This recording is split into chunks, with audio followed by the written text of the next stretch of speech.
pasir wengi sliramu dumat. Setiap kali tembang Durmo dikidungkan oleh sang manta, selalu ada nyawa yang hilang. Dimulai dari kemunculan kuntilanak, hantu berambut panjang, mengerikan dengan berbalutan gaun putih. Film Kuntilanak garapan Rizal Mantovani ini satu dari sekian banyaknya film yang mengangkat cerita tentang kuntilanak.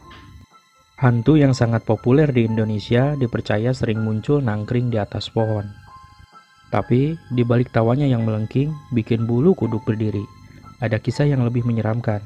Jika kamu berani, aku akan mengisahkan sekilas di Deep Mystery kali ini.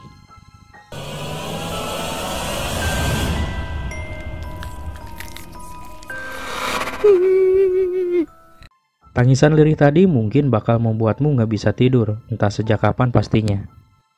Tapi tangisannya konon sudah terdengar sejak tahun 1600-an.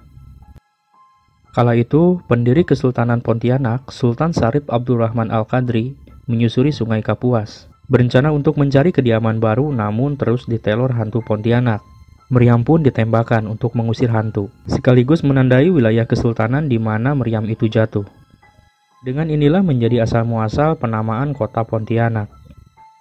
Pontianak yang dipercaya berasal dari singkatan perempuan mati beranak adalah cerita awal sosok hantu ini. Perempuan yang meninggal bunuh diri dalam kondisi hamil sedang melahirkan, tapi mati sebelum anak tersebut keluar dari kandungan. Di film Asih dikisahkan seorang perempuan bernama Kasih merantau ke kota dan pulang dalam keadaan hamil tanpa suami. Tidak diterima keluarga dan penduduk kampung, ia pun memilih bunuh diri dan bayinya.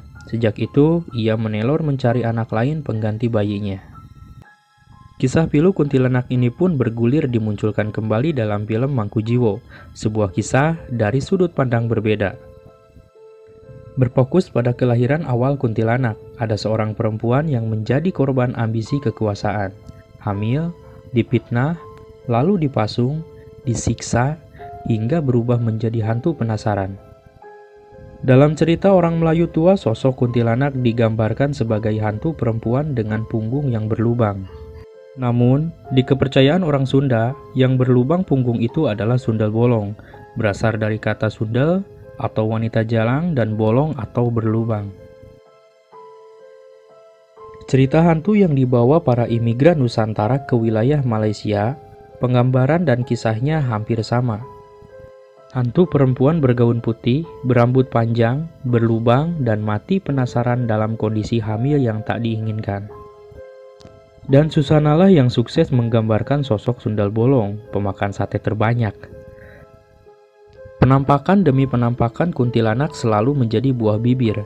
Kisah Yanti salah satunya bercerita kepada wartawan tagar.id. Perempuan asal Goa, Sulawesi Selatan ini sedang hamil saat diserang mimpi, di mana ada sosok hitam berjalan, merangkak menaiki perutnya. Terbangun antara sadar dan tidak sadar, sayup terdengar, suara cekikikan kuntilanak.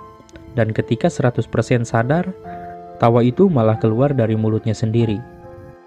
Ketakutan, tapi badan tak bisa digerakkan. Ia pun segera merafalkan ayat suci. Setelah badan kembali normal, ia pun langsung menutup jendela yang terbuka sejak maghrib. Di banyak daerah dipercayai bahwa maghrib adalah waktu berkeliarannya lelembut. Makanya, pintu dan jendela harus ditutup dengan mengucapkan doa-doa. Kisah berbeda pun datang dari Jawa Barat, pernah dituliskan Yeti di situs Hai Bunda.